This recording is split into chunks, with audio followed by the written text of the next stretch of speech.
안녕하세요. 우리는 이미 선을 넘은 녀석들이에요. 에요. 여러분 보고 싶었습니다. 네, 오늘도 또 재밌는 역사 한 편을 배워보려고 하는데 제가 알기로 조금 비교적 근대사 이거 오늘 주제. 네 오늘 주제요. 그건 현대사라 보는 게 맞지 않나요? 피해자 당사자분들이 아직까지 생존하고 살아 계신 분들이 많기 때문에 현대사죠. 네. 주제 조금 민감해요. 네, 많이 민감하죠. 네. 오늘요. 아직까지 성격을 정확하게 얘기 어려운. 이해 당사자들이 아직까지 다 생존해 계시니까 네. 내용 증명 받으시면 우리 미셸님이 받아주십시오. 우리는 저는- 주인이 아니에요. 에요. 게스트예요. 얘네 같이 공범자예요. 누가 그래요? 저 이제 인사 저희 했나요? 안 했어요, 안 했어요, 안 했어요. 여코 미셸이고요. 안녕하십니까. 역사 개그맨 역계 썬킴 인사드리겠습니다. 네, 역사 변호사 역변 박지훈 박지훈. 인사드리겠습니다. 네. 아, 저는 요즘에 너무 두 분 때문에 든든한 시간을 보내고 있는데 오늘 근데 제가 접한 주제는 너무 또 생소한 거라. 10월이잖아요. 네. 10월에 많은 역사적 일들이 일어나는데 아마 제 11.6 11.6은 알아요. 11.6도 있고. 11.6은 뭐 우리 박정희 대통령이 시해당한 날이고 그리고 10월 19일에 있었던 여순 사건.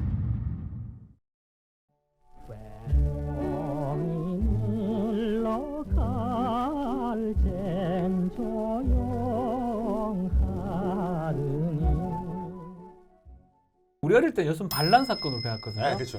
최근에 바뀐 것 같아요. 어릴 때 언제 나는 처음 들어봤는데. 여순 반란, 그러니까 여순 반란 사건이라고 하면 안 되고 여순 사건이라고. 지금은 바뀌었어요.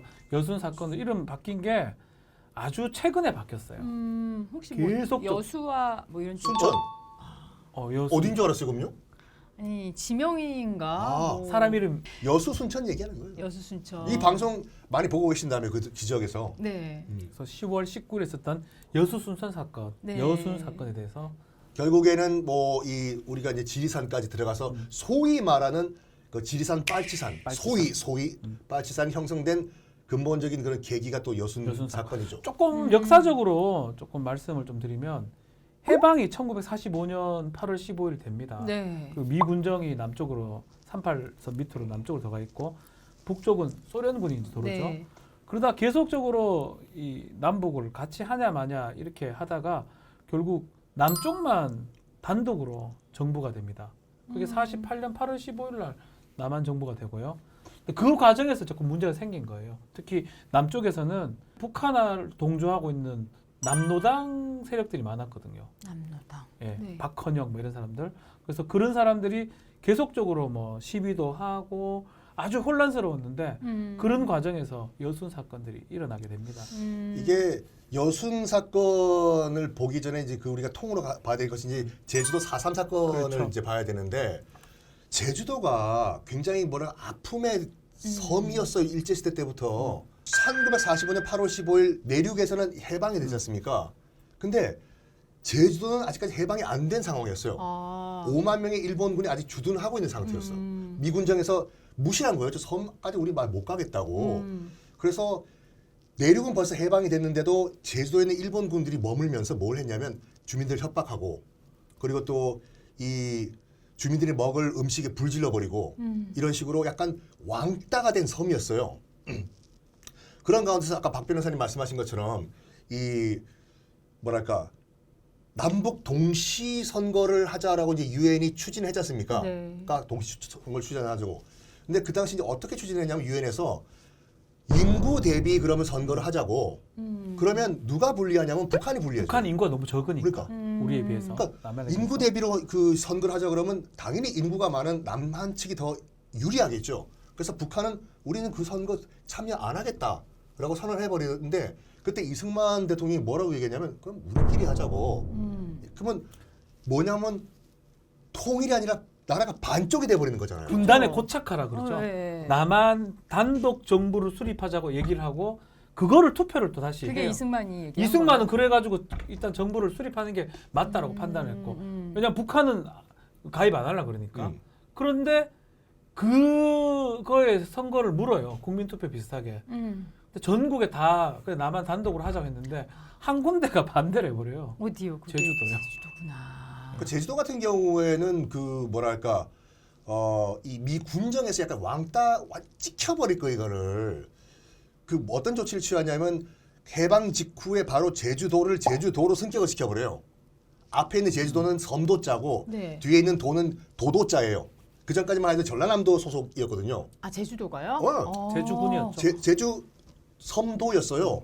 근데 미 군정에서 그럼 제주, 경상도, 전라도와 같은 도로 승격을 해버렸는데 그게 좋은 거가 아니라니까요. 왜요? 왜냐면 지금은 전라도에서 다 이렇게 물자를 받았었는데 일개 독립된 도가 됐으니까 자치적으로 해라. 너도 알아서 이제 뭐 다 먹고 살아라. 네. 해방 전에 그 인구가 30만 정도 됐거든요. 그러니까. 지금도 많지는 않지만 30만이 한 개 도가 되고 자급자족을 해야 될 상황이 생길 수 있는 거예요. 그러니까 상당히 힘들죠. 일단은 먹고 살 것도 없어요. 네. 근데 또 뭐가 부족하냐면은 치안도 스스로 유지를 해야 되잖아요. 그 제주도가요. 근데 경찰력이 부족해. 그래서 누굴 데리고 오냐면 육지에서 응원 경찰이라고 해가지고 이 내륙에서 제주도로 이제 그 경찰들이 넘어가는데 100% 친일파 경찰들이었어요. 친일파 경찰들. 어떤 결정적인 일이 있었냐면 1947년 3.1운동 만세. 이게 3.1운동 기념식 날이었는데 결정적 사고가 터진 거예요. 가두 시위를 했어요. 3.1절 기념 행사 같은 거.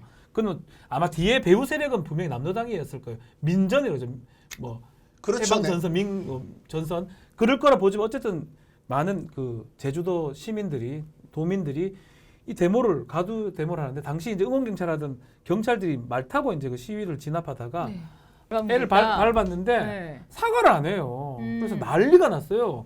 그래서 그 시민들이 막 경찰도 공격하고 파출소도 공격하고 그러니까 파출소에서도 발포를 해버린다. 발포해서 한 6명 정도 사망을 합니다. 어머 시민들한테? 그래서 이게 우리 4.3을 보기 전에 이 47년도 3월 1일절 행사가 가장 시발점이 된 사건입니다.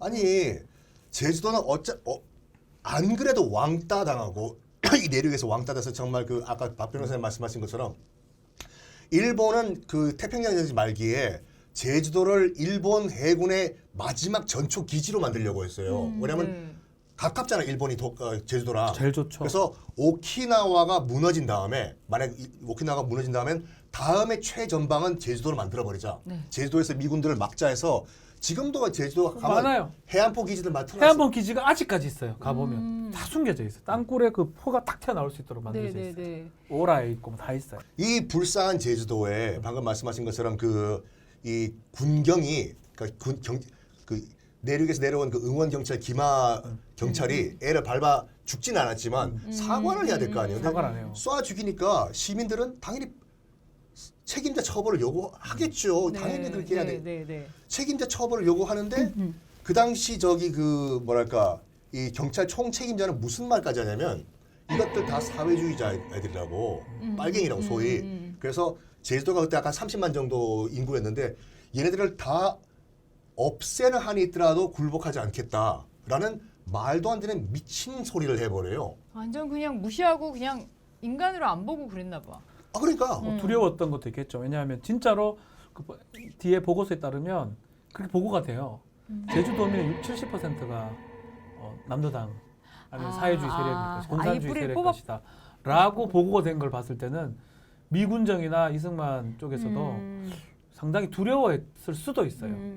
뭐 그거는 뒤에는 알 수는 없지만. 그렇죠. 근데 팩트 일단 뭐 우리가 정확하게 알 수는 없지만 드러나있던 팩트를 보면은 뭐라고 할까 한참 이 시민들과 네. 경찰들 간의 어떤 텐션, 긴장감이 유지가 됐었을 거 아닙니까? 네. 이런 상황에서 우익 진영에 있는 어떤 이 건물, 관공서가 방화로 불타는 일이 일어나요. 그럼 당연히 우익 진영 쪽은 이 경찰 측에서는 네. 저 빨갱이들이 불질렀다 그렇죠. 얘기가 나올 거 아닙니까? 자익이. 네. 근데 이게 참 애매모호한 것이 뭐냐면 그 불을 질러서 불이 나는 그 장면을 미 군정 비행기가 촬영을 했어요. 아니 미 군정 비행기는 거기서 불이 날 건지 어떻게 어떡해, 알고 하필이면 딱 그 위를 지나가고 사진기까지 있었을까? 마치 신기하죠. 네. 너무 우연의 일치하게요. 그걸 찍어서 뿌리기 시작한 거예요. 봐라. 좌익 세력들이 드디어 공격을 하기 시작했다. 그럼 명분이 생긴 거지 않습니까? 그러니까. 때려잡자 빨갱이 해가지고 이건 다 아실 거예요. 해안가를 주변에서 5km 정도 이렇게 선을 그어요. 내륙 쪽으로. 한라산을 중심으로 이렇게 똑 져가지고 이 5km 밖은 해안가고 안쪽은 내륙이고 중간에 한라산이지 않습니까? 요 안에 있는 애들은 다 빨갱이들이다. 중산간 지역이라 그러죠. 그렇죠. 다 죽이자가 돼요. 네. 그러니까 포교를 공표를 해요. 어. 그 안에 있으면 다 몰살시키니까 나와라.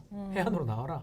아예 모르죠. 근데 그걸 내가 사는 곳이 그 안에 사는데 어째 알고 해안으로 안 나온 사람 다 죽죠. 아니 그냥- 내가 평생 여기서 농사 짓고 있던 땅이 집이 여기 있는데 뭐 할머니들 할마씨들이 할망들이 난 안 나간당 그러니까 안일하게 본 건데 이 우리 경찰들은 독이 오른 상태예요. 그래서 5km 안에 있는 것들은 다 죽이자. 그러니까 기록에 남아 있는 거 보면 정말 끔찍했던 게 뭐냐면 한 20대 이 어머니가 그 아이는 생존해 계세요. 그 할아버지는. 이 경찰들이 다 들이닥친 거예요. 그러니까 엄마는 직감적으로 이제 총을 쏠 것이라는 걸 알고 아들을 확 껴안은 거지. 꼬맹이를. 아내가 달리니까 등에 총을 쏜 거예요. 경찰들이. 따라락. 아들 이 얼굴에 피가 확 쏟아졌다 이렇게. 그러니까 쓰러진 다음에 이 경찰들은 확인 사살이 아니라 대검으로 확인으로 다 죽이는 거예요. 폭폭폭 찔러가지고. 근데 다행히 이 꼬만 산 이유가 뭐냐면 엄마 시신이 날 카바해주고 있잖아요. 그래서 대검이 자기까지 안 온 거예요. 이 할아버지가 아직까지 살아계시고 그 꼬마애가 할아버지가 된 거, 4.3 피해자라고 하지 않습니까? 또 어떤 일이 있었냐면 한 가족이 3살, 1살 이 갓난아기를 데리고 동굴로 피신을 했는데 이 1살짜리 갓난아기가 두려우니까 응애 울었던 거예요 이게. 그 소리를 밖에 있는 경찰이 들었네. 어떻게 하냐면 애가 1살짜리 3살짜리 갓난아기가 응애 울고 있는데 수류탄을 까서 동굴에 던져버려요. 죽어. 못 살다가. 너무 소름 끼친다. 아. 이래가지고 그 당시 아까 30만이라고 했잖아요. 30만의 10분의 3만 명 정도가 공식적으로 다 개죽음을 당해요. 이게 4.3 사건이에요. 애도 있어요. 지금 애도. 말한 것처럼. 아이도 죽고. 아이가 사상이 어디 있습니까? 그러니까 무슨 공산 사회주의가 사상을 뭐야. 압니까? 3세, 4세가 알아요 뭔지? 한 살짜리 10세가 알아요 그거를? 한 살짜리 뭘 응애응애하고 알아요? 있는데 사회주의자 수류탄 가서 던져버려요. 그냥 완전히 몰살시키려고 했던 거예요. 비극인 게 뭐 이거는 좀 다른 얘기긴 한데 그 또 책 같은 걸 좀 보면 육지하고 제주도하고 말 같은 게 좀 다르다 보니까 다르죠, 예. 제주 말하고 육지 말 다르니까 육지 사람들이 많이 왔어요. 나중에 토벌 하려고 저번에 말했던 서북 청년단도 그까지 옵니다. 그 사람들 도끼가 올랐어. 공산주의에 대한 불만. 북한의 서쪽 평안도 사람하고 제주도 사람하고 대화가 될 것 같으면 안 될 것 같습니까? 안 될 것 같아요. 안 될 것 같아요. 네. 오랫동안 또 떨어져 있었고. 그래서 그 기록에 따르면 일본말로 대화를 했다는 거예요. 제주도 그럴 사람들은 수도 있지, 그럴 제주 수도 방언을 쓰고 토벌군, 토벌군하고 서북 청년단은 일본말로 돼요. 왜냐하면 직전까지 일본의 지배를 받았고 있었으니까. 일본어가 국어 비슷하게 썼단 말이에요. 그래서 일본어를 하냐 안 하냐에 따라서 구별을 했다고 기록돼 있어요. 사실은. 이 서북 청년단이 정말 이 진짜 이건 인간 삐삐인 게 뭐냐면 제주도 경찰들도 봤을 때 너무한 거예요. 그렇죠. 애들 1살짜리 3살짜리 죽이니까 죽였으니까. 대가리가 제대로 박힌 경찰들은 당연히 뭐라고 얘기했겠죠. 그래서 많은 경찰들이 사표를 내고 경찰을 그만둬 버려요. 난 이렇게 못하겠다고. 당연하죠. 인간의 탈을 쓰고 어떻게 하면 안 되니까. 경찰 자리가 비잖아. 그걸 누굴 채우냐면 방금 말씀하신 것처럼 서북 청년단이라는 애들을 데려오는데 서북 청년단은 고향에서 쫓겨난 애들이에요. 왜냐? 지금은 이른바 빨갱이 세상이 됐잖아요. 김일성. 김일성이. 그래서 이 서북 청년단이 살아남기 위해서는 뭘 해야 되냐면 나는 반공투사다. 이걸 보여줘야 돼요. 서북에서 내려온 애들이기 때문에. 네. 그래서 이 빈 경찰 자리를 서북 청년단 애들이 채워 넣어요. 뭘 보여주냐? 반공! 이렇게! 그 말은 이제 그 평안도 말을 쓰겠죠. 그래서 그걸 보여주기 위해서 더 잔인하게 제주도 사람들을 그런 얘기가 있죠. 죽여요. 너무 이것도 너무 가슴 사실 아픈데. 딜레마인 거예요. 참 안타까운 게 이제 우리 여순 얘기를 좀 해야 되는데 네. 여순이 왜 4.3 얘기하냐면 결국 여순하고 4.3 사건은 붙어 있다고 보면 됩니다. 같은 류 사건인데 제주도민들의 구성도 마찬가지고요. 또 친일파 경찰들도 있고 또 군인들은 또 애매해요.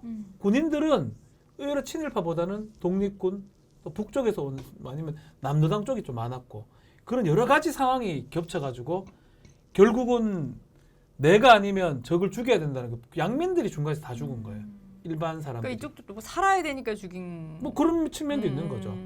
그래서 이제 여순 사건이 이제 앞으로 일어나게 되는 거죠. 그러니까 박 변호사님 말씀하신 것처럼 그때만 하더라도 이제 그 해방 직후에는 경찰력이 가장 잘 조직된 조직이었어요. 왜냐하면 그렇죠.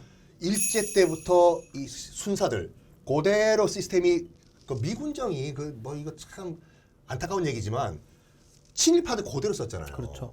한때 뭐 우리가 하지. 점령군 뭐 논란이 있었던 것처럼 왜냐하면 이제 미국 입장에서 봤을 때는 졌잖아 일본이요. 네. 더 이상 적국이 아니에요. 우리 적이 아니야. 미국 입장에서 봤을 땐 새로운 적은 누구냐? 북한과 소련이에요. 그렇죠. 그래서 이젠 더 이상 적이 아닌 일본 친일파 출신들 이 형사들, 경찰들을 탄압할 이유가 없어. 미군정이 그대로 썼어요. 가장 잘 조직화돼 있는 그 경찰. 편하잖아. 편하지. 있는 거 그대로 쓰면 되니까. 그대로 쓰니까. 근데 국민들의 마음을 이해를 못한 거예요. 우리 국민들은 친일파를 더 싫어했거든. 순사. 일본에 부역하고 특히 노독소리. 노독소리 같은. 제주도는 더한 곳이에요. 제주도는 일본이 그 제주 해군 기지 같은 거 만들려고 막 그랬던 곳이기도 하고 늦게까지 일본 놈들이 안 나가고 있었던 곳이기 때문에 더 갈등들이 있었단 말이에요. 근데 그 자리에 다시 친일파가 오는 걸 보고 제주 도민들이나 사람들은 상당히 그거에 대해서 불만이 있었고 또 그거를 남로당이나 뒤에서 그걸 이용한 거지. 아 어차피 얘들은 좀 북쪽하고 연결해가 공산주의 만드는 게 목표니까 그래서 결국 희생당한 사람은 그 대다수 양민들, 시민들, 주민들. 그러니까 방금 말씀하신 것처럼 제주도 입장에서 봤을 때는 그때 이승만 정권이 이제 남한 단독 투표 선거 그다음에 그 정부 수립을 추진했거든요. 안 된다. 아니 우리가 어떻게 싸웠는데 무슨 만 남한 단독 정부 선거냐 해서 시위를 벌이고 그것이 이제 도화선이 돼가지고 충돌한 건 4.3 사건인데 경찰력은 그 조직이 굉장히 강했잖아요. 그러니까 딱 친일파 경찰들이 거의 100%. 근데 군대 같은 경우에는 그렇죠. 그때는 뭐 이 모병제였거든요. 그래서 아까 말씀하신 것처럼 뭐 이 독립군 출신도 들어오고 난 내가 우리나라 우리 지킨다. 좋게 말하면 그런 건데 나쁘게 말하면 오합지졸이었어요. 오합지졸. 우리나라 그 당시 군대는 경찰력은 막강한 조직인데 엘리트 조직이고 군대는 약간 애매모호한 조직들, 뭐 여러 구성 성문들도 다르고. 잡종이죠, 잡종. 그러니까 사람들 나오는 거죠. 이런데 이제 그 뭐랄까 이승만 정권이 이제 정권을 이제 남한 단독 정부를 수립한 다음에 네. 뭘 하냐면 제주도 애들이 내 말을 안 듣네. 어떻게 하겠냐? 경찰력 가지고는 지금 그 안 돼요. 안 되겠어요. 군대를 이제 보내자. 그러니까 딱 이거는 5.18 광주 민주화 운동이랑 똑같아요. 광주와 똑같은 상황이 된 거예요. 그래서 나가 지금 저기 빼고는 전국을 지배하고 있는데 혹시나 나한테 반항하고 있는 자기가 봤을 때 반정부 특히 이제 공산주의 세력이라든지 그 세력들한테 신호를 던질 수 있는 게 제주도 가서 어차피 자기가 봤을 때 60-70%가 빨갱이들이니까 근데 경찰로서는 이걸 정발이 안 돼. 사람들이 너무 많으니까 군대를 보내자 라고 결정한 게 여순 사건의 계기가 된 겁니다. 그러니까 남한 단독 그 선거를 하잖아요. 네. 제주도는 선거를 안 해요. 우린 그 부정한 선거에 참가할 수 없다. 이승만이 봤을 때 이 새끼들 이것들 가만 놔두면 안 되겠다. 빨갱이 새끼들. 빨갱이 새끼들 가장 근처에 있는 군대가 어디 있나? 아니 근데 되게 용감했네요, 그럼 제주도민들은. 아, 봐봐. 그래서 이제 군대를 보내기로 해서 군이 진압을 하기를 만들었어요.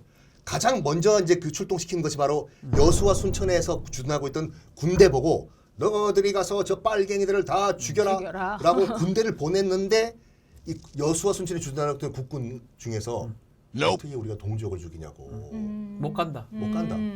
그래서 우익 측에서 주장하는 것은 반란을 일으킨 거고 그 이 다른 측에서 주장한 것은 부당한 명령에 항명을 항명한 하는 것이다. 그게 여순 사건의 본질인 거예요. 14연대예요. 네. 이제 그때는 이제 이 연대 병력 정도가 이제 출동하라고 뭐한 2-3천 뭐 3-4천 되겠죠. 대략 한 3천, 2-3천 명. 그 연대 병력인데 14연대한테 명령을 내려요. 그때 당시 여수에만 주둔을 하고 있어요. 여수항에서 배 타고 제주도 가서 제주도 가면 걔들 그 사람들이 하는 거는 이제 빨갱이들 소탕 작전을 하는 거예요. 경찰하고 합동을 해서 막 주된 부대가 되겠죠.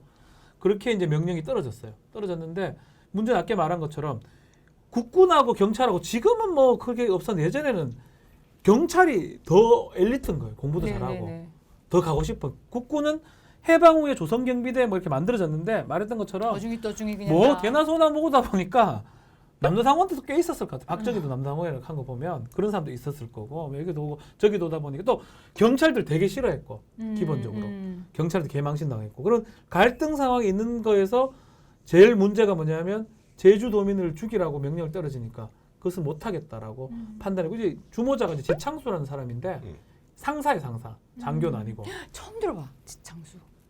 지창수예요. 지창수. 네. 오늘부터 알면 되죠. 오늘 1일이에요 이제. 네. 지씨야 지씨. 지창수인데 지창수가 이제 그 명령을 받고 장교들은 이제 다음 날 출항을 해야 돼요. 예컨대 10월 19일 아침에 명령 떨어졌을 거예요. 전날 명령 떨어지면 19일 날 이제 뭐 막 파티 같은 거 장교들이 내일 나가니까 파티하러 전야제. 갔을 때 얘는 병사들 다 불러 모아가지고 이제 설득을 해요. 야 우리가 저 제주도 쳐서 우리 양민들 죽이는 게 맞냐? 뭐 하는 게 맞겠냐? 하니까 병사들도 이제 거기에 이제 동조를 해가지고 결국은 반란 비슷하게 이렇게 지는 거예요. 그래서 명칭이 원래 여순 반란이었고 처음에는 그 반란이 돼요.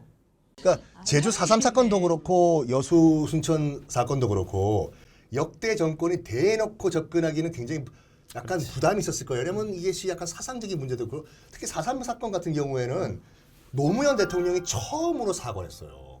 그전까지는 입도 뻥끗 못했어요. 맞아. 정말 들어본 적이 노무현 대통령이 처음으로 대통령으로서 사죄를 했다니까요. 그전에는 쉬쉬쉬쉬쉬. 말도 못했죠. 4.3에 대해서.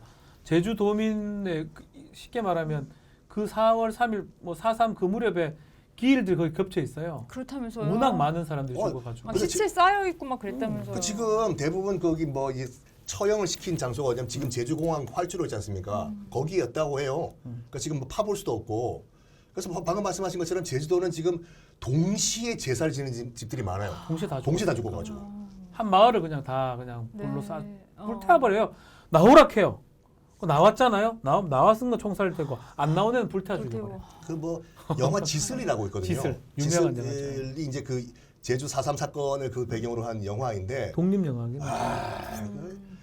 아니 같은 동족을 아니 물론 다른 사람도 그렇게 죽이면 안 되겠지만 2~3살짜리 애를요 어떻게 죽였냐 기록에나 보면은 애를 2살짜리 애를 네. 다리를 들고 바위 쳐 죽여 이렇게 빵빵빵 뇌수가 터져 나오고